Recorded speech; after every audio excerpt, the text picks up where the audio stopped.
Alors, bonjour à tous. Il y a presque 2 ans, j'avais déjà fait un débrief sur un match Belgique-Estonie. Bonjour Ada, les amis. Ah oui, ma voix, elle a changé, hein. Oui, je tiens à rappeler que pendant ce temps-là, la Belgique, c'était la Belgique entraînée par Roberto Martinez. Maintenant, on est entraîné par Domenico Tedesco, donc c'est une nouvelle ère qui commence. On n'a plus Witzel, on a perdu Hazard, Eden Hazard. Il y a quand même pas mal de joueurs des éléments de 2018 qui sont partis, donc c'est une nouvelle ère qui commence pour nos Diables.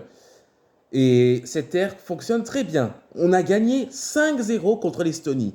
Une équipe d'Estonie qu'on connaît bien quand même, parce que la dernière fois qu'on avait joué contre eux, on avait gagné 0-3 extérieur. Et, et juste avant, c'était à domicile, on avait gagné 3-1 au stade de Roi-Baudouin. Et pendant ce temps-là, on s'est qualifié pendant la Coupe du Monde. Et là, comme par hasard, pour ces éliminatoires de l'Euro 2024, la Belgique retrouve l'Estonie pour cette fois-ci les qualifications de l'Euro 2024.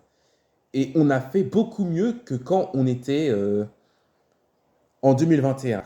On les a de nouveau réaffrontés au stade de Roi-Baudouin et cette fois-ci, on a gagné 5-0.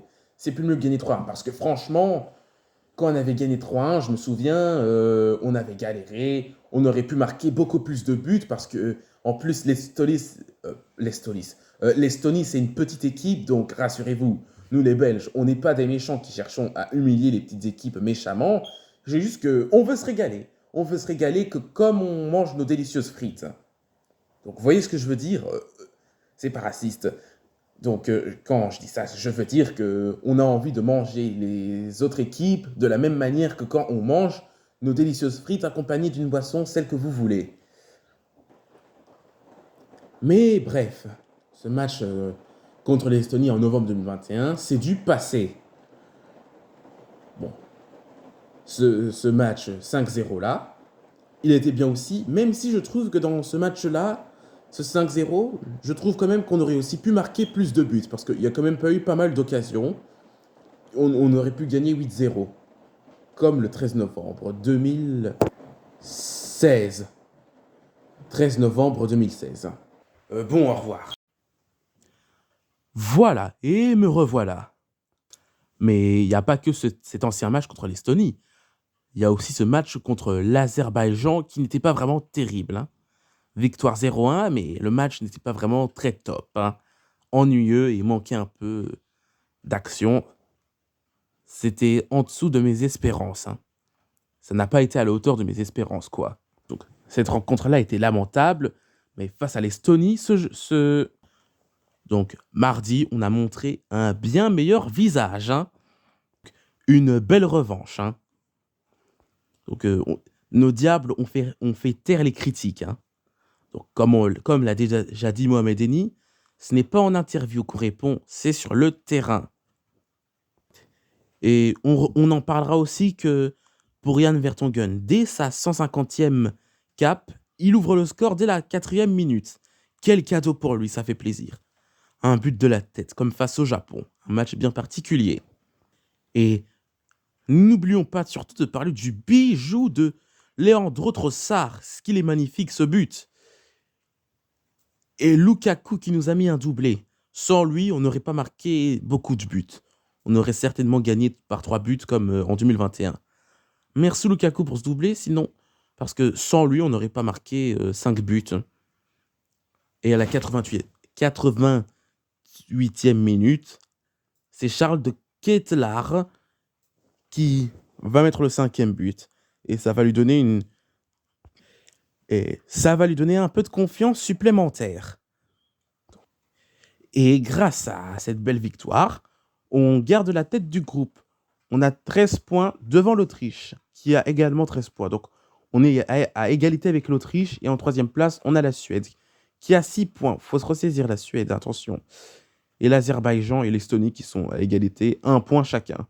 Donc, tous les deux, ils sont loin de l'Euro 2024. Donc, pour le moment, c'est la Belgique et l'Autriche qui gèrent et qui sont qualifiés. Donc, la Suède devrait se ressaisir. la Suède doit se ressaisir, devrais-je dire même. Mais bon, c'est sur la Belgique qu'on est concentré, sur son équipe nationale, à soi-même. Donc, je suis content, on a fait un meilleur résultat et notre prochain match, ce sera le 13 octobre à 20h45 contre l'Autriche en extérieur. On pourra montrer un meilleur visage que quand on a joué à domicile contre l'Autriche, qui nous a tenus en échec. Je vais pas vous mentir, cette équipe d'Autriche m'impressionne. Elle s'améliore. Bon, en même temps, regardez le groupe. Hein. Et 3 jours plus tard, le 16 octobre, on rejouera contre la Suède à domicile. 20h45 également. Et c'est les matchs pour le mois d'octobre. Et à savoir, pour ceux qui ne le savaient pas, peut-être que vous le savez, mais on jouera un match amical contre la Serbie le 15 novembre. 20h45 aussi. Je sais pas vous, mais depuis que Tedesco entraîne la Belgique, nos diables vont mieux. Parce que c'est vrai qu'avec Martinez, ça n'allait plus du tout, donc maintenant, nos diables s'améliorent, ça va mieux. Pour le moment, 0 défaite. Et espérons que ça n'arrive pas avec Tedesco. Donc tout va bien. C'était tout pour ce débrief et que la force soit avec eux. Allez, à plus. Donc si ce débrief vous a plu, vous savez ce que vous devez faire. Vous pouvez liker, vous abonner, ça me ferait extrêmement plaisir. Et sur ce, bye bye.